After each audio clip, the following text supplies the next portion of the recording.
ಈಗ ಎಕರೆಗ್ಲು ಜಮೀನುಗಳು ಮಾಡ್ಕೊಂಡು bank balance ಮಾಡ್ಕೊಂಡು ರಿಯಲ್ ಎಸ್ಟೇಟ್ ಮಾಡೋರ್ಗೂ ನೀವು ಸಪೋರ್ಟ್ ಮಾಡ್ತೀರೋ, ಅಥವಾ 1.5 ಎಕರೆ ಜಮೀನು ಮಾಡ್ಕೊಂಡು ರೈತರಾಗಿ ನಾನು ಇಲ್ಲಿದ್ದೆ ನಿಮ್ಮಕ್ಕೋಸ್ಕರ ದುಡಿದು ನಿಮ್ಮಕ್ಕೋಸ್ಕರ ಸಾಯ್ತೀನಿ ಅನ್ನೋದಕ್ಕೆ ನೀವು ಸಪೋರ್ಟ್ ಮಾಡ್ತೀರೋ, ನೀವೇ ಎಲ್ಲ ಯೋಚನೆ ಮಾಡಬೇಕು.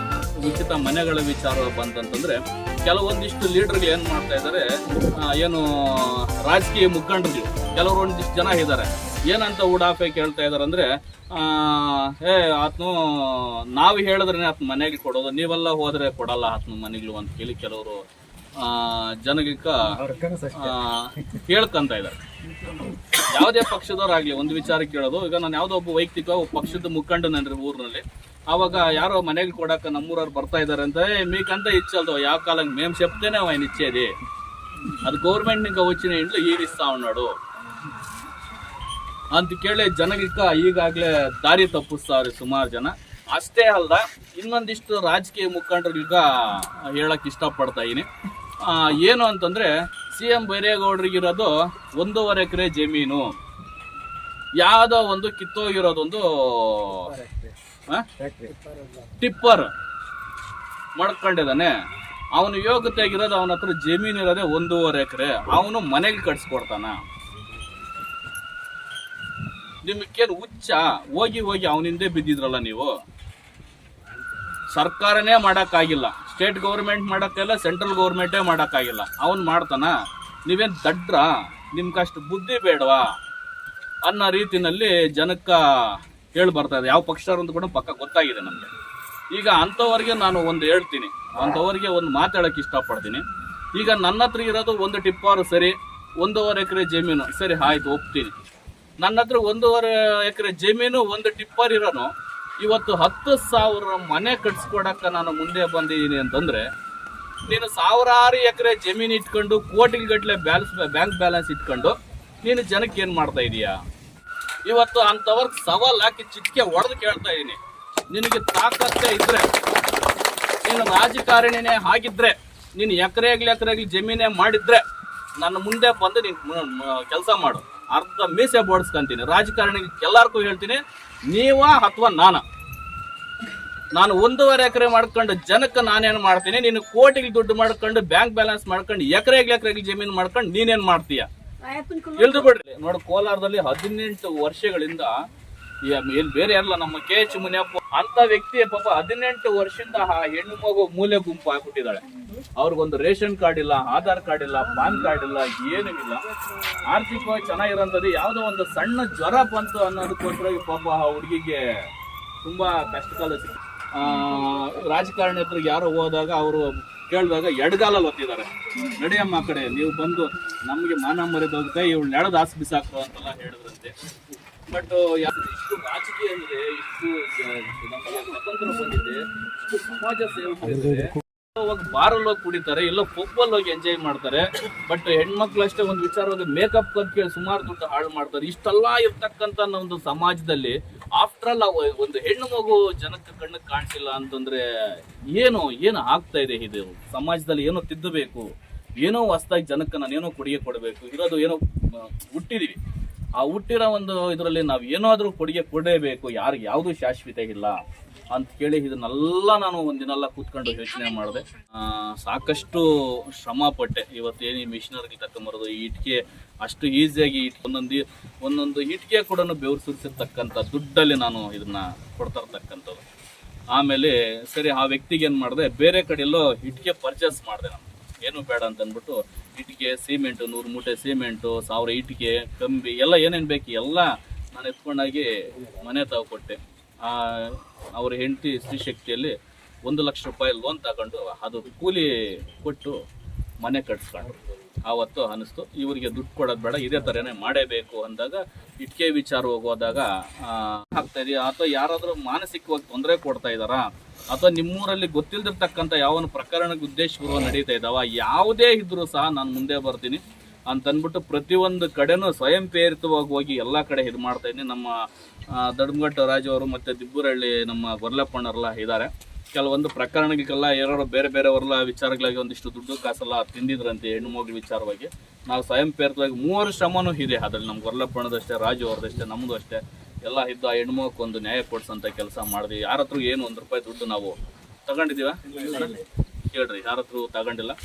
ಬಹಿರಂಗವಾಗಿ ಫೆಂಡಲ್ ಹಾಕ್ಸಿ ನಾನೇ ಪಬ್ಲಿಕ್ ಅಲ್ಲಿ ಇಡೀ ಜಿಲ್ಲಾದ್ಯಂತ ಪ್ರತಿ ಒಂದು ಗ್ರಾಮದಿಂದನೂ ನಾನು ಜನ ಕರೆಸ್ತೀನಿ. ಅರ್ಥ ಇದೆ. 10 ವರ್ಷದೊಳಗಡೆ ನಾನು ಹೇಳ್ತಾ ಇದೀನಿ, 10 ವರ್ಷದೊಳಗಡೆ 10,000 ಮನೆ ಕಟ್ಸಿನಿ. ಗುಡಿಸಲು ಮುಕ್ತ ಜಿಲ್ಲೆ ಮಾಡ್ತೀನಿ. ಅಂತವರೆಗೆ ನಾನು ಹೇಳಕ್ ಇಷ್ಟಪಡ್ತೀನಿ. ದಯವಿಟ್ಟು CM ಬೈರೇಗೌಡರ ಬಗ್ಗೆ ಅವ್ರ ವೈಯಕ್ತಿಕವಾಗಿ ವಿಚಾರಗಳ ಬಗ್ಗೆ ಇರೋದು 1.5 ಎಕರೆ ಅಂತ ಮಾತ್ರ ನೀವು ಚಿಂತೆ ಮಾಡಬೇಡ್ರಿ. ನಾನು ಏನಾದ್ರೂ ಫ್ರೀ ಮನೆಗೆ ಬಿಟ್ಟು ಸಂಘಟನೆ ಬಿಟ್ಟು ಆಚೆ ರಾಜಕೀಯಕ್ಕೆ ಬಂದ್ರೆ ನಿಮ್ಗೆ 2-3 ಕಟ್ಟಿಬಿಡ್ತೀನಿ. ಏನ್ ಹೇಳ್ರಿ, ಸಂಘಟನೆ ಬಿಟ್ಟು ಆಚೆ ಬಂದು ಫ್ರೀ ಮನೆಗಳನ್ನ ನಿಲ್ಲಿಸಿಬಿಟ್ರೆ ಇಡೀ ರಾಜಕೀಯ ತಂಡ ಟೋಟಲ್ ಏನಾದ್ರೆ ನಿಮ್ ಗಂತೆ ಬಂತು ಎಲ್ಲಾ ಪಕ್ಷದವ್ರಿಗೂ ಸವಾಲ್ ಆಗ್ತೀನಿ. ಇವತ್ತು ಟೋಟಲ್ ನೀವೆಲ್ಲರೂ 2-3 ಕಟ್ಟಿಬಿಡ್ತೀನಿ. ಬೈರೇಗೌಡರ ಬಗ್ಗೆ ತಿಳ್ಕೊಳ್ಳೋದು ಜಾಸ್ತಿ ಇದೆ. ಮಾತಾಡ್ಬೇಕಾದ್ರೆ ಬಾಯಿ ಹಿಡಿತದಿಂದ ನಾಲಿಗೆ ಹಿಡಿತದಿಂದ ಇರ್ಲಿ, ಅಥವಾ ರಾಜಕೀಯ ವಿಚಾರವಾಗಿ ನಾವು ಈಗಾಗಲೇ ಯಾವುದು ಸಹ ಯಾರ ಬಗ್ಗೆ ಟೀಕೆ ಟಿಪ್ಪಣಿ ಮಾಡಕ್ ಹೋಗಿಲ್ಲ. ಯಾರ ಬಗ್ಗೆನೂ ನಾವೇನು ಇದು ಮಾಡಕ್ ಹೋಗ್ತಾ ಇಲ್ಲ. ನಿಮ್ಮ ಕೆಲಸ ನಿಮ್ಮದು, ನಮ್ಮ ಸೇವೆ ನಮ್ಮದು. ನಾವು ಬಡವರ ಸೇವೆ, ಬಡವರಿಗೋಸ್ಕರ ಸೂರಿಲ್ದಿರ್ತಕ್ಕಂಥವ್ರಿಗೆ ಸೂರು ಕಲ್ಪಿಸ್ಕೊಡಂತ ಕೆಲಸ ನಾನು ಮಾಡ್ತಾ ಇದ್ದೀನಿ ಇವತ್ತು. ಅಷ್ಟು ಬಿಟ್ರೆ ಯಾವುದೇ ರಾಜಕೀಯ ಬಗ್ಗೆ ಟೀಕೆ ಟಿಪ್ಪಣಿ ಮಾಡ್ತಾ ಇದೀವ ಅಥವಾ ಯಾವುದೇ ರಾಜಕೀಯ ಉದ್ದೇಶಕ್ಕೆ ನಾವು ಮಾಡ್ತಾ ಇದೀವ? ಮಾಡ್ತಾ ಇರೋದೇನು ಮಾನವ ಹಕ್ಕುಗಳು ಅಂತ ಹೇಳಿ ಒಂದು ಸಂಘಟನೆ ರಚನೆ ಮಾಡಿಕೊಂಡು ಆ ಸಂಘಟನೆ ಮೂಲಕ ಬಡಬಗ್ಗರಿಗೆ ಒಂದು ಮನೆ ಕಟ್ಸ್ಕೊಡಂತ ಕೆಲಸ ನಾವು ಮಾಡ್ತಾ ಇದೀವಲ್ವಾ. ನಿಮ್ಮ ಕಾರ್ಯಕರ್ತರು ನಾಯಕರೇ ನೀವು ಹೇಳ್ಬೇಕು, ನಿಮ್ಮ ಕಾರ್ಯಕರ್ತರು ಗ್ರಾಮಗಳಲ್ಲಿ ತುಂಬಾ ಅವರ ಮನಸ್ಥಿತಿ ದೇವಲುಗಾಗಿ ಜನರನ್ನ ಮಂಕುಬೂದಿ ಹರ್ಚಂತ ಕೆಲಸ ಮಾಡ್ತಾ ಇದ್ದಾರೆ. ಈಗ ಇವತ್ತಿನ ಪರಿಸ್ಥಿತಿನಲ್ಲಿ ಎಲ್ಲಾ ಸೋಷಿಯಲ್ ಮೀಡಿಯಾದಲ್ಲಿ ಹರಿದಾಡ್ತಾ ಇದಾವೆ. ಎಲ್ಲರಿಗೂ ಗೊತ್ತಿರ್ತಕ್ಕಂಥದ್ದು ಪ್ರತಿಯೊಂದು ಯಾವುದೇ ವಿಚಾರ ಆಗ್ಲಿ ತಾವೆಲ್ಲರೂ ಬುದ್ಧಿವಂತರು ಆಗಬೇಕು. ಯಾರು ಏನು ಮಾಡ್ತಾ ಇದಾರೆ ಏನು ಇಲ್ಲ ಅಂತ. ಅದು ಬಿಟ್ಟು ಯಾರೋ ಕೆಲವು ರಾಜಕೀಯ ಮುಖಂಡರುಗಳು ತೇವಲಿಗಾಗಿ ಅವರಲ್ಲಿ ಬೇಳೆ ಬೇಯಿಸ್ಕೊಳ್ಳೋದಕ್ಕೋಸ್ಕರಾಗಿ ಇಲ್ಲಿ CM ಬೈರೇಗೌಡರು ಈ ಗ್ರಾಮಕ್ಕೆ ಬಂದ್ಬಿಟ್ರೆ ನಾಳೆ ಬೆಳಗ್ಗೆ ನಮಗೆಲ್ಲಿ ನಮ್ಮ ಪಕ್ಷಕ್ಕೆ ಹೊಡೆತ ಬೀಳ್ತೈತೋ, ನಮ್ಮ ಪಕ್ಷಕ್ಕೆ ಎಲ್ಲಿ ತೊಂದರೆ ಆಗ್ತೈತೋ, ಹಂಗಾಗಿ ಇದನ್ನೇನೇ ಮಾಡಿ ಇದಕ್ಕೆ ಎಡಮುರಿ ಕಟ್ಟಬೇಕನ್ನೋಂಥದ್ದು ಕೆಲವರು ಊರ್ ಲೀಡರ್ಗಳು ಮಾಡ್ತಾ ಇದಾರೆ. ಆ ಊರ್ ಲೀಡರ್ಗಳು ಕೇಳಕ್ ಇಷ್ಟಪಡ್ತಾ ಇದೀನಿ. ಇವಾಗ ಒಂದು ಊರು ಮುಖಂಡನ ಅಂತ ನೀನ್ ಹೇಳಿದೀಯಾ, ನೀನು ಕರೆಕ್ಟ್ ಆಗಿದ್ದಿದ್ರೆ ನಿಮ್ಮ ಊರು ಗ್ರಾಮದವರು ನನ್ನ ಹತ್ರ ಯಾಕೆ ಅರ್ಜಿ ತಕೊಂಬರ್ತಾ ಇದ್ರು?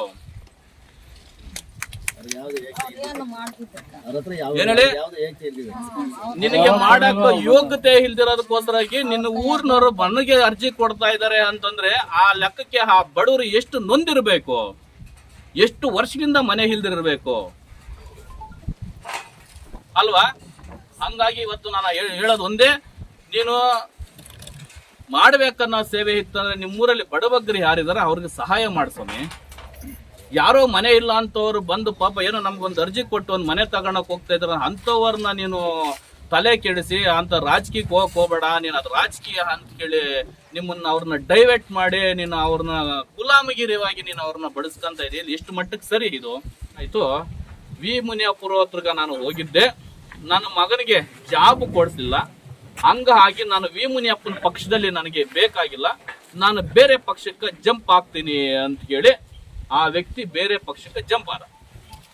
ಆ ಜಂಪ್ ಆಗಿದ್ದೆಲ್ಲ ನಮ್ಮ ಮನೆ ಹಾಳಾಗಿ ಹೋಗ್ಲಿ, ಇಡೀ ಊರ್ನೇ ಆ ವ್ಯಕ್ತಿ ಯಾವ ಪಕ್ಷಕ್ಕೆ ಜಂಪ್ ಆತನೋ ಊರ್ ಎಲ್ಲರನ್ನ ಆ ಪಕ್ಷಕ್ಕೆ ಹೋಗ್ಬೇಕಂತಿ. ಊರಲ್ಲಿ ಯಾರಾದ್ರೂ ಬೇರೆ ಪಕ್ಷಕ್ಕೆ ಹೋದ್ರು ಅಂದ್ರೆ ಅವ್ರನ್ನ ಗಟ್ಟಾಗಿ ಹೊಡಿರೋ ಹೇಳ್ತೀನಿ. ಅಂದ್ರೆ ಅವ್ರ ಮಕ್ಳು ಗೌರ್ಮೆಂಟ್ ಸ್ಕೂಲ್ ಕೊಟ್ಟು ಅವ್ನು ಯಾವ ಪಕ್ಷಕ್ಕೆ ಹೋದ್ರೆ ಜನ ಆ ಪಕ್ಷಕ್ಕೆ ಹೋಗ್ಬೇಕಾ? ಅಷ್ಟಕ್ಕೂ ಈ ಜನಕ್ಕೆ ಬುದ್ಧಿ ಬೇಡವಾ? ನಡೀತಾ ಇರ್ತಕ್ಕಂಥ ವಿಚಾರ ಇದಾನೆ. ಎಷ್ಟು ಜನಕ್ಕೆ ಗೊತ್ತಿದೆ ನಿಮ್ಮ ಊರ್ ಲೀಡರ್ ಸಮರ್ಥಗಳು ನಿಮಗೆ? ಇವತ್ತಿನಿಂದಲೇ ಗಂಗಾ ಕಲ್ಯಾಣ ಯೋಜನೆ ಅಡಿನಲ್ಲಿ ಬೋರ್ಗೆ ಬರ್ತಾ ಇದಾವೆ ರೈತರಿಗೆ. ಏನ ಗಂಗಾ ಕಲ್ಯಾಣ ಅಡಿಯಲ್ಲಿ ರೈತರಿಗೆ ಸಿಗ್ತಾ ಇದೆ. ಆದ್ರೆ ಆ ಲೀಡರ್ ಯಾರು ಎಲ್ಲಿ ಹೋಗಿ MLA ತಗೊಂಡ್ರೆ ಇಟ್ಲವನಿಗೆ ಕಾವಲ್ಲ ನಿನ್ ಲೀಡರು ಅಂತಂದ್ರೆ ಅಂತವರಿಗೆ ಕೊಡ್ತಾ ಇದಾರೆ. ಕಾರ್ಮಿಕರ ಇಲಾಖೆ ಕಡೆಯಿಂದ ಎಷ್ಟೋ ಜನಕ್ಕೆ ಓದಿರ್ತಕ್ಕಂಥ ಮಕ್ಕಳಿಗೆ ಲ್ಯಾಪ್ಟಾಪ್ ಕೊಡ್ತಾ ಇದಾರೆ. ಏನ್ ಹೇಳಿ, ಕಾರ್ಮಿಕರೆಲ್ಲ ಮನೇಲಿ ಟ್ರಾಕ್ಟರ್ ಮಾಡ್ಕೊಂಡವ್ರಿ, ಕಾರ್ ಮಾಡ್ಕೊಂಡವ್ರಿ, ಅಂತವರ್ಗ ಹೋಗಿ ಲ್ಯಾಪ್ಟಾಪ್ ಕೊಟ್ಟವ್ರಿ. ಎಷ್ಟು ಅನುದಾನಗಳಿಲ್ಲಲ್ಲ, ಏನೇನ್ ನಡೀತಾ ಇದ್ದೇವೆ. ಎಲ್ಲ ಕೂಲಿ ಮಾಡೋರು ಇವತ್ತು ಕೂಲಿ ಮಾಡ್ಕೊಂಡೆ ತಿಂತಾ ಇದಾರೆ. ಕಷ್ಟಪಡೋರು ಇವತ್ತು ಕಷ್ಟಪಡ್ತಾ ಇದ್ದಾರೆ. ಯಾರೋ ಅವ್ರು ಬೆಳೆ ಬೇಯಿಸ್ಕೊಂಡು ಹೋಗೋರು ಬೆಳೆ ಬೇಯಿಸ್ಕೊಂಡು ಹೋಗ್ತಾನೆ ಇದ್ದಾರೆ. ಒಂದೇ ನಮ್ಗೆ ರಾಜಕೀಯ ಹೊಲಸು ರಾಜಕೀಯ ನಮ್ಗೆ ಅವಶ್ಯಕತೆ ಇಲ್ಲ, ಬೇಡ. ನಮ್ಮದೇನು ಸಂಘಟನೆ ಏನೈತೆ ಅಂತ ಇನ್ನಷ್ಟು ಬಲಪಡಿಸೋಣ ನಾವೆಲ್ಲರೂ ಸೇರಿ. ನಿಮ್ಮ ಊರುಗಳಲ್ಲಿ ಏನೇ ಸಮಸ್ಯೆ ಇದ್ರೂ ಕೂಡ, ಯಾವುದೇ ರೀತಿಯ ಸಮಸ್ಯೆ ಇದ್ರೂ ಕೂಡ, ಕಾನೂನಾತ್ಮಕ ಇರಲಿ ಕಾನೂನು ವಿರುದ್ಧವಾಗಿರ್ಲಿ, ಯಾವುದೇ ಇದ್ರೂ ಕೂಡ ದಯವಿಟ್ಟು ನೀವು ನಮ್ಮ ಸಂಘಟನೆಗೆ ಏನ್ ನಿಮ್ಮ ಊರಿಗೆ ಒಬ್ಬೊಬ್ರು ನಾವು ಆಯ್ಕೆ ಮಾಡ್ತೀವಿ, ದಯವಿಟ್ಟು ಅವ್ನು ಎಂಥವರೇ ಆಗ್ಲಿ ನೀವು ನಮಗೆ ಮಾಹಿತಿ ಕೊಡ್ರಿ. ನಾವು ಬಂದು ನಿಮ್ಮ ಪರವಾಗಿ ನಿಲ್ತೀವಿ. ನಿಮಗೆ ಮನೆ ಇಲ್ವಾ, ಮನೆ ಕಟ್ಸ್ಕೊಡಂತ ಕೆಲಸ ನಾವು ಮಾಡ್ತೀವಿ. ಆರೋಗ್ಯದ ವಿಚಾರ ಐತೆ, ಆರೋಗ್ಯದ ವಿಚಾರವಾಗಿ ನಾವು ನಿಮಗೆ ಸಪೋರ್ಟ್ ಮಾಡ್ತೀವಿ. ಮದುವೆ ಮಾಡ್ತಾ ಇದ್ರ ಮದುವೆ ವಿಚಾರವಾಗಿ ನಾವು ಸಪೋರ್ಟ್ ಮಾಡ್ತಾ ಇದೀವಿ. ಇನ್ನು ಮುಂದಿನ ದಿನದಲ್ಲಿ ಅತಿ ಹೆಚ್ಚಾಗಿ ಇನ್ನೂ ಸ್ಕೀಮ್ಗಳೆಲ್ಲ ತಗೊಂಬಂದು ಜನಕ್ಕೋಸ್ಕರ ಏನೋ ಮಾಡ್ಬೇಕಂತ ನಾವು ಪಣ ಕೊಟ್ಟಿದೀವಿ. ಉದ್ದೇಶ ಇದ್ದು ನಾವು ಅವ್ರ ಜೊತೆಲೇ ಇರ್ತೀವಿ ಅಂದ್ರೆ ಯಾರಾದ್ರೂ ದಯವಿಟ್ಟು ನೀವು ಅವ್ರ ಜೊತೆಲೇ ಗುರುಸ್ಕೊಳ್ರಿ. ಇದು ನಮ್ಮದೊಂದು ಸಂಘಟನೆ ಆಗಿರ್ತಕ್ಕಂಥದ್ದು. ನಮ್ಮ ಜೊತೆಲಿ ಸತತವಾಗಿ ನೀವು ಕೈ ಜೋಡಿಸ್ರಿ. ನಿಮಗೆ ಏನು ಅನುಕೂಲ ಬೇಕನ್ನೋದು ವೈಯಕ್ತಿಕವಾಗಿ ಬಂದು ನಿಮ್ಮ ಊರಲ್ಲಿ ಒಬ್ಬ ಲೀಡರ್ನ ಅಂತೇಳಿ ನಾವು ಆಯ್ಕೆ ಮಾಡ್ತಾ ಇದೀವಿ. ಅವ್ರ ಹತ್ರ ಚರ್ಚೆ ಮಾಡ್ರಿ. ನೇರವಾಗಿ ಇಲ್ವಾ, ಪ್ರತಿಯೊಬ್ಬರು ಯಾರೇ 24/7 ಯಾರೇ ಫೋನ್ ಮಾಡ್ರು ನಾನು ರಿಸೀವ್ ಮಾಡ್ತಾ ಇದ್ದೀನಿ. ಪ್ರತಿಯೊಬ್ಬರಿಗೂ ಉತ್ತರ ಕೊಡ್ತಾ ಇದ್ದೀನಿ. ಯಾರಿಗೆ ಎಷ್ಟೋ ಜನ ಕಾನೂನಾತ್ಮಕ, ಎಷ್ಟೋ ಜನ ಲ್ಯಾಂಡ್ಗಳ ವಿಚಾರವಾಗಿ, ಮತ್ತೆ ಹೆಣ್ಣು ಮಕ್ಳ ವಿಚಾರವಾಗಿ, ಮತ್ತೆ ಕೇಸ್ಗಳಾಗಿರೋ ವಿಚಾರವಾಗಿ ಎಲ್ಲ ಫೋನ್ಗಳು ಮಾಡ್ತಾ ಇರ್ತಾರೆ. ಅಂಥವ್ರಿಗೆಲ್ಲ ಸಲಹೆಗಳು ಕೊಡ್ತಾ ಇದ್ದೀನಿ. ಮತ್ತೆ ಗಾಡಿಗೆ ಕೆಲವು ಫೈನಾನ್ಸ್ಗಳು ತಗೊಂಡು ಗಾಡಿಗೆ ಸೀಸ್ ಮಾಡೋಂಥವ್ರು ಇದ್ದಾರೆ. ಅಂಥವ್ರಿಗೂ ಸಹ ಸಲಹೆಗಳು ಕೊಡ್ತಾ ಇದ್ದೀನಿ. ಎಲ್ಲೇ ತೊಂದರೆ ಆದ್ರೂ ಕೂಡ, ಎಲ್ಲೇ ಆನ್ ಸ್ಪಾಟಲ್ಲಿ ಏನೇ ಪ್ರಾಬ್ಲಮ್ ಆಗ್ತದೆ ನನಗೆ ಫೋನ್ ಮಾಡ್ತಾರೆ. ಸಂಬಂಧಪಟ್ಟಂಥವ್ರಿಗೆ ನಾನು ಫೋನ್ ಮಾಡಿ ಅದನ್ನ ಏನು ಮಾಡಬೇಕು, ಆ ತಕ್ಷಣಕ್ಕೆ ಏನೇನು ಬೇಕು ಕಾನೂನಾತ್ಮಕವಾಗಿ ಅವ್ರಿಗೆ ಸಪೋರ್ಟ್ ಮಾಡಿ ಅವರಿಗೆ ಕಾನೂನು ಸಲಹೆ ಕೊಡ್ತಾ ಇದ್ದೀನಿ. ಅಷ್ಟೇ ಅಲ್ಲದೆ ಈಗಾಗಲೇ ಏನು ನಮ್ಮ ಮಾನವ ಹಕ್ಕುಗಳ ಸಂಘಟನೆ ಅಂತ ಏನಿದೆ, 4 ಜನ ವಕೀಲರನ್ನ ಆಯ್ಕೆ ಮಾಡ್ಕೊಂಡಿದೀವಿ. ಏನೇ ಸಮಸ್ಯೆ ಬಂದರೂ ಕೂಡ ಉಚಿತವಾಗಿ ಜನಕ್ಕೆ ಕೋರ್ಟಲ್ಲಿ ಕೇಸ್ ದಾವೆ ಹೂಡಿ ಅವರಿಗೆ ನ್ಯಾಯ ಒದಗಿಸ್ಕೊಡ್ಬೇಕನ್ನೋ ರೀತಿಯಲ್ಲೂ ಕೂಡ ಪಣ ತೊಟ್ಟು ಈಗಾಗಲೇ 4-5 ಕೇಸ್ ನಮ್ಮ ವಕೀಲರಿಗೆ ಕೊಟ್ಟಿದ್ದೀವಿ. ಅವರು ಸಹ ಮುಂದೆ ಬರ್ತಾ ಇದ್ದಾರೆ. ಈಗಾಗಲೇ ಮೊನ್ನೆ ಯಾವುದೋ ಒಂದು ಲ್ಯಾಂಡ್ ಕೂಡ ಹಾಕಿ ಇನ್ನು 2-2.5 ತಿಂಗಳು ಆಗಿದೆ. ಮೊನ್ನೆ 3 days ಅಲ್ಲಿ ಅವ್ರಿಗೆ ಆರ್ಡರ್ ಕಾಪಿ ಮಾಡಿಕೊಟ್ಟಿದ್ದಾರೆ. ಆರ್ಡರ್ ಕಾಪಿ ಮಾಡಿಕೊಟ್ಟಾಗ 2 ಲಕ್ಷ ರೂಪಾಯಿ ಕ್ಯಾಶ್ ಎತ್ಕೊಂಡು ಮನೆಗೆ ಬಂದಿದ್ದಾರೆ ಅವರು. ಇವತ್ತು ಅಷ್ಟು ಜಮೀನು ನೀವು ನಮ್ಗೆ ಮಾಡಿಕೊಟ್ಟಿದ್ರಣ, 1 ರೂಪಾಯಿ ತಗೊಂಡ್ರೆ, ಹಂಗಾಗಿ ನಮ್ಮ ಪ್ರೀತಿಯಿಂದ ನಾವು ನಿಮ್ಗೆ ಒಂದು ಕೊಡುಗೆ ಅಂತ ಕೇಳಿ ಕೊಡ್ತಾ ಇದೀವಿ. 2 ಲಕ್ಷ ರೂಪಾಯಿ ತಗೊಳ್ರಣ ಅಂತ ಕೇಳಿ ಮನೆಗೆ ಎತ್ಕೊಂಡ್ ಬಂದಿದ್ದಾರೆ ದುಡ್ಡು. ಅವ್ರಿಗೆ ಒಂದೇ ಮಾತು ಹೇಳಿದ್ದು, ಈ 2 ಲಕ್ಷ ರೂಪಾಯಿ ಎತ್ಕೊಂಡಾಗ ನಿಂಗೆ ಒಂದು ಹೆಣ್ಣು ಮಗಿದೆ, ಆ ಹುಡುಗಿಗೆ ಒಂದು ಒಡವೆ ಮಾಡಿಸ್ಕೊಡು ಸಾಕು. ಏನ್ ಹೇಳಿ, ಒಂದು ಹೆಣ್ಣು ಮಗಿದೆ, ಆ ಹುಡುಗಿಗೆ ನೀವು ಒಡವೆ ಮಾಡಿಸ್ಕೊಡ್ರಿ ಅನ್ನಂತ ರೀತಿಯಲ್ಲಿ ನಾನು ಅವ್ರು ಕೇಳಿದೆ. ಆದ್ರೂ ಸಹ ಅವ್ರು ಒಪ್ಪಿಲ್ಲ. ನಿಮಗೆ 2 ಲೋಡ್ ನಾನು ಸಿಮೆಂಟ್ ಕಳಿಸ್ಕೊಡ್ಲೇಬೇಕು, ಮನೆ ಹಕ್ಕ ನೀನು ಇದು ಮಾಡ್ತಾ ಇದೀಯಾ ಅಂತ ಹೇಳಿದ್ದಾರೆ. ಅದು ಲಾಸ್ಟ್ ಟೈಮಲ್ಲಿ ನಾನು ಹೇಳ್ತೀನಿ. ಅಲ್ಲಿ ಅವರು 2 ಲೋಡ್ ಸಿಮೆಂಟ್ ಬಡವ್ರು ಮನೆ ಕಟ್ಟೋದಕ್ಕೋಸ್ಕರ ಕೊಡುಗೆ ಕೊಡ್ತೀವಿ ಅಂತ ಹೇಳಿ ಒಪ್ಕೊಂಡಿದ್ದಾರೆ. ಹಂಗಾಗಿ ತಾವು ಅಲ್ಲಿಂದೇನೆ ಬೇಕಾದ್ರೆ ಒಂದಷ್ಟು ಸಿಮೆಂಟ್ ತಗೊಂಡೋಗಿ ಬೇಕಾದ್ರೆ ಮಾಡಿ. ಹಂಗಾಗಿ ಏನು ಜಿಲ್ಲಾದ್ಯಂತ ಸ್ವಯಂ ಪ್ರೇರಿತವಾಗಿ ಯಾವುದೇ ಹಣ ಆಮಿಷ ಇಲ್ದರ ನಮ್ಮ ಜೊತೆಲಿ ಕೈ ಜೋಡಿಸ್ತಾ ಇದ್ದಾರೆ ಪ್ರತಿಯೊಬ್ಬರು. ಅಂಥವ್ರನ್ನ ನಾವು ಸಹ ಪರಿಶೀಲನೆ ಮಾಡಿ ಎಲ್ಲ ಏನು ಯಾವ ಥರ ಅಂತೆಲ್ಲ ನಾವು ಅದನ್ನೆಲ್ಲ ವಿಚಾರಣೆ ಮಾಡಿಕೊಂಡು ನಮ್ಮ ಒಂದು ಕಮಿಟಿಗೆಲ್ಲ ಸೇರ್ಪಡೆ ಆಗ್ತಾ ಇದೀವಿ. ಸಿಗ್ತಾ ಇದೆ 10,000 ಹೆಣ್ಣು ಮಕ್ಕಳಿಗೆ ಅರ್ಶಿನ ಕುಂಕುಮ ಈ ವರ್ಷದಲ್ಲಿ ಮೊದಲ ಬಾರಿಗೆ. ಇದಕ್ಕೆ ಮುಂಚೆ 1000 ಜನಕ್ಕೆ 2,000 ಜನಕ್ಕೆ ಈ ಥರ ಹಂಚಿಕೆ ಮಾಡ್ತಾ ಇದ್ದೇನೆ, ವರ್ಷ ಮಾಡ್ತಾನೆ ಇದ್ದೀನಿ.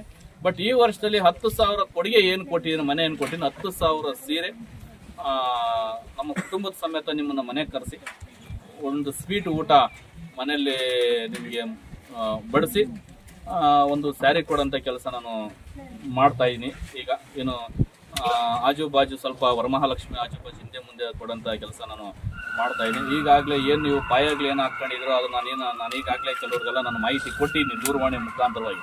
ಇಂತಿಂಥವ್ರಿಗೆಲ್ಲ ನಾವು ಬಿಡುಗಡೆ ಮಾಡ್ತಾ ಇದ್ದೀವಿ ಅಂಥವರೆಲ್ಲ ನೀವು ಸಿದ್ಧತೆ ಮಾಡ್ಕೊಬೇಕಾಗುತ್ತೆ. ಅತಿ ಶೀಘ್ರದಲ್ಲಿ ನಾವು ಅದನ್ನು ಬಿಡುಗಡೆ ಮಾಡೋಂಥ ಕೆಲಸ ಮನೆಗಿದು ನಾವು ಮಾಡ್ತಾ ಇದೀವಿ. ನಾವು ಹೇಳೋದೊಂದೇ, ಇಲ್ಲೊಂದು ಸೇವೆ ಮಾಡಬೇಕಂತ ಕೇಳಿ ನಾವೆಲ್ಲರೂ ಸೇರಿರೋದು. ನಿಮ್ಮೂರಿಗೆ ಯಾರೋ ಏನು ಊರದ್ದು ಲೀಡ್ರದು ಸೇವೆ ಏನು, ಒಂದು ಸಂಘಟನೆ ಮಾನವ ಹಕ್ಕುಗಳ ಸಂಘಟನೆಯಲ್ಲಿದ್ದು ನಿನ್ನ ಸೇವೆ ಏನು ಅಂತ ನಿಮ್ಮೂರಲ್ಲಿ ಗೊತ್ತಾಗಬೇಕು. ಅದಕ್ಕೆ ಆಗ್ಲಿ ಊರ್ ಲೀಡರ್ಗ ಜಗ್ಗಕ್ಕೆ ಹೋಗ್ಬೇಡ್ರಿ. ನಿಮ್ಮ ಊರು ಮೂಲಭೂತ ಸೌಕರ್ಯಗಳೇನು ಬೇಕೋ ನನ್ನ ಬಳಿ ಚರ್ಚೆ ಮಾಡ್ರಿ. ಅವ್ರು ಹಾಗಲ್ಲ ಅನ್ನೋಂಥದ್ದು ಕೈ ಬಿಟ್ಟಿದ್ದು ನಾನು ಮಾಡ್ತೀನಿ. ಈಗಾಗಲೇ ನಮ್ದೊಂದು ಸರ್ಕಾರಿ ಶಾಲೆ ಕಟ್ಸ್ಕೊಡ್ಬೇಕಂತ ಡಿಮ್ಯಾಂಡ್ ಬಂದಿದೆ ನಮ್ಮ ಶಿಡ್ಲಘಟ್ಟ ತಾಲೂಕಲ್ಲಿ. ಒಬ್ಬ ಹೇಳಿದಾರಂತೆ ಹೆಣ್ಣಂಗೂರಲ್ಲಿ, ನಿಮ್ಮ ಯಾರು ನೋಡಿದ್ವಿ ಕಾಂಗ್ರೆಸ್ ಅವರು, JDS ಅವರು, BJP ಅವರು ಎಲ್ಲಾರನ್ನ ಅಂದ್ರೂ ಸಿಹಿ ನಮ್ಮ మీ ಸಾರಕ್ಕೆ ಯೋಗ ತಿಂದ ಕಟ್ಟಿಚ್ಚಕ್ಕಿ ಅಂತ ಕೇಳಿದನಂತೆ. ನಾನು ಹೇಳಿದೆ, ಅವನೇ ನೇರವಾಗಿ ನನ್ನ ಮನೆಗೆ ಬರಕ್ಕೆ ಹೇಳೋ, ಅವನ ಯಾರೋ ಪಾರ್ಟಿ ಅಂತೆ, ಯಾವುದೋ ಪಕ್ಷದ ಪಾರ್ಟಿ ಅಂತೆ. ಅದಕ್ಕೆ ನಾನು ಹೇಳಿದೆ, ಅವನು ಬಂದು ನನ್ನ ಸಂಘಟನೆಗೆ ಸೇರ್ಪಾಡಾಗಿ ರಾಜೀನಾಮೆ ಕೊಟ್ಟು ನನ್ನ ಸಂಘಕ್ಕೆ ಸೇರು ಅಂತ ಹೇಳು, ವಿತಿನ್ 24 hours ಒಳಗಡೆ ಅವ್ನ ಬಿಲ್ಡಿಂಗ್ಗೆ ಬರ್ಸ್ತೀನಿ ಅಂತೇಳಿ. ಅರ್ಜಿಗಳು ಬಂದಿದ್ದಾವೆ. ಆಮೇಲೆ ತಡವಾಗಿ ಒಂದಷ್ಟು ಅರ್ಜಿಗಳು ಬಂದಿದ್ದಾವೆ. ನನಗೆ 2 ತಿಂಗಳು 3 ತಿಂಗಳು ಮುಂಚೆನೇ ಅರ್ಜಿಗಳು ಬಂದಿದ್ದಾವೆ. ಮತ್ತೆ ತಡವಾಗೂ ಅರ್ಜಿಗಳು ಬಂದಿದೆ. ತಡವಾಗಿ ಯಾವ ಅರ್ಜಿಗಳು ಬರ್ತಾ ಇದಾವೋ ಅವರು ಇನ್ನೊಂದು ಸ್ಕೀಮ್ ಬರ್ತಲ್ಲ, ಆ ಸ್ಕೀಮಲ್ಲಿ ನಾವು ಅದನ್ನ ಅಲಾಟ್ಮೆಂಟ್ ಮಾಡ್ತೀವಿ. ಮುಂದಾಗಿ ಯಾವುದು ನಮಗೆ ಬಂದಿರ್ತೋ ಅದು ಸ್ವಲ್ಪ ಬೇಗ ಕೊಡೋಂಥ ಕೆಲಸ ನಾವು ಮಾಡ್ತಾ ಇದೀವಿ. ಹಂಗಾಗಿ ದಯವಿಟ್ಟು ನಾವು ಎಲ್ಲರಿಗೂ ಹೇಳೋದು ಒಂದೇ, ನಿಮ್ಗಂತೂ 100% ಮನೆ ಇಲ್ವಾ? 100% ನಿಮ್ಗೆ ಮನೆ ಬಂದೇ ಬರುತ್ತೆ. ಸುಮಾರು ವರ್ಷಗಳಿಂದನೇ ಈಗ ಮನೆ ಮಠ ಇಲ್ದಿರ್ತಕ್ಕಂಗೆ ಜೀವನ ಮಾಡ್ತಾ ಇದ್ರ. ಇನ್ನು ಆಫ್ಟರ್ ಆಲ್ ಇನ್ನೊಂದು 6 ತಿಂಗಳು ಅಥವಾ ಇನ್ನೊಂದು ವರ್ಷದೊಳಗಡೆ ಏನು ಆಗ್ಬಿಡ್ತೈತೆ ಅಲ್ವಾ? ಹಂಗಾಗಿ ನಾವು ಹೇಳೋದು ನಿಮ್ಗೊಂದೇ, ಹಂತವಾಗಿ ನಿಮ್ದ ಕೆಲಸ ನಾವು ಮಾಡ್ತಾ ಇದೀವಿ. ಯಾಕಂದ್ರೆ ನಾವು ಬರೀ ಇದು ಒಂದೇ ತಾಲೂಕಲ್ಲ ಅಥವಾ ಒಂದೇ ಊರಲ್ಲ ಅಥವಾ ಈ ಲೀಡರ್ಗಳ ಥರ ಬರೀ ನಮ್ಮದು ಒಂದು ಗ್ರಾಮನಲ್ಲ. ಏನು ಚೀಮನಹಳ್ಳಿ ಏನಾಯ್ತೋ, ನನಗೆ ಬರೀ ಚೀಮನಹಳ್ಳಿ ಮಾತ್ರ ಆಗ್ಬಿಟ್ಟಿದ್ರೆ ಎತ್ಕೊಂಡಾಗ ಕಟ್ಕೊಂಡ್ಬಿಟ್ರೆ ಎಲ್ಲ ಒಂದು 20 ಮನೆ ಅಂತ ಅಂದ್ಬಿಡ್ತಾ ಇದೀವಿ. ಇಡೀ ಡಿಸ್ಟಿಕ್ ಎಲ್ಲ ಇರೋದ್ರಿಂದ ಪಂಚಾಯತಿ ವಯಸ್ಸಲ್ಲಿ ಇಷ್ಟು ಮನೆಗಳಂತ ಹೇಳಿ ಈಗಾಗಲೇ ನಾವು ಬಿಡುಗಡೆ ಮಾಡಿದೆ. ಈಗ ಏನು ನೀವು ಮುಖಂಡ್ರು ಏನು ಬಂದಿದ್ದೀರೋ ನಿಮ್ಮ ಬಗ್ಗೆ ಈಗ ನಾವು ಸಮೀಕ್ಷೆ ತಿಳ್ಕೊಂಡು ಏನು ಎತ್ತ ಅಂತ, ಯಾವ್ದು ಊರಲ್ಲಿ ಎಷ್ಟೆಷ್ಟು ಏನು ಎತ್ತ ಅಂತ ತಿಳ್ಕೊಂಡು ಅದೇ ಪ್ರಕಾರವಾಗಿ ಪಬ್ಲಿಕ್ ನೀವು ಏನು ಹೇಳ್ತಿರೋ, ಏನು ಇವತ್ತು ಲೀಡರ್ಗೆ ಏನು ಬಂದಿದ್ರೋ ನೀವು ಪಬ್ಲಿಕ್ ಏನು ಹೇಳ್ತಾರೋ ಪಬ್ಲಿಕ್ ಹೇಳ್ದಂಗೆ ನಾನು ಕೆಲಸ ಮಾಡ್ತೀನಿ. ಅರ್ಥ ಆಗ್ತಾ ಇದೆಯಾ? ಅದಕ್ಕೆ ನಾನು ಇವತ್ತೆಲ್ಲ ಲೀಡರ್ಗೆ ಕರೆಸಿರೋದು. ಪಬ್ಲಿಕ್ ನೀವು ಲೀಡರ್ಗೆ ಎಲ್ಲರೂ ಏನು ಡಿಸಿಷನ್ ತಗೊಂಡು ಏನು ತೀರ್ಮಾನ ಕೊಡ್ತೀರೋ ಅದ್ರ ಪ್ರಕಾರವಾಗಿ ನಾನು ಕೆಲಸ ಮಾಡಕ್ಕೆ ರೆಡಿ ಇದ್ದೀನಿ. ಕೆಲವ್ರ ತರ ಇಲ್ಲಪ್ಪ ನಾನು ಹೇಳ್ದಂಗೆ ಆಗ್ಬೇಕು, ನಾನೊಬ್ಬ ಇಲ್ಲಿ ಸಂಸ್ಥಾಪಕ, ನಾನು ಹೇಳ್ದಂಗೆ ಇಲ್ಲಿ ನಡೀಬೇಕು ಅನ್ನೋದಿಲ್ಲ. ಪಬ್ಲಿಕ್ ನಮ್ಗೆ ಬೇಕಾರದು. ಪಬ್ಲಿಕ್ ಏನ್ ಡಿಸಿಷನ್ ತಗೊಂತಾರೋ, ಪಬ್ಲಿಕ್ ಏನ್ ತೀರ್ಮಾನ ತಗೊಂತಾರೋ ಅದ್ರ ಮೇಲೆ ನಾನು ಕೆಲಸ ಮಾಡ್ತೀನಿ. ಇವಾಗ ಹಂಗೆ ಕೆಲಸ ಮಾಡ್ತೀನಿ, ಇನ್ನು ಮುಂದೆನೂ ಅದೇ ತರನೇ ಕೆಲಸ ಮಾಡ್ತೀನಿ. ಊರಿಗೆ ಹೇಳ್ತಾರೆ ನಮ್ಗೆ ಎಲ್ಲಿ ಸಿಗ್ತಾ ಇದೆಯೋ, ಏನು ಬೆಂಬಲ ಸಿಗ್ತಾ ಇದೆಯೋ, ಯಾವ ಊರಲ್ಲಿ ನಮ್ಮ ಲೀಡರ್ ಇದ್ದಾರೋ ಅಂತ ಊರಿಗೇನೆ ಇದು ಬಿಲ್ಡರ್ ಕೊಡಬೇಕು ಅಂತ ಕೇಳಿ ಈಗಾಗಲೇ ಸಾಕಷ್ಟು ಲೀಡರ್ಗಳಿದ್ದು ಅದು ಇದಾಗ್ಬಿಟ್ಟೈತಿ.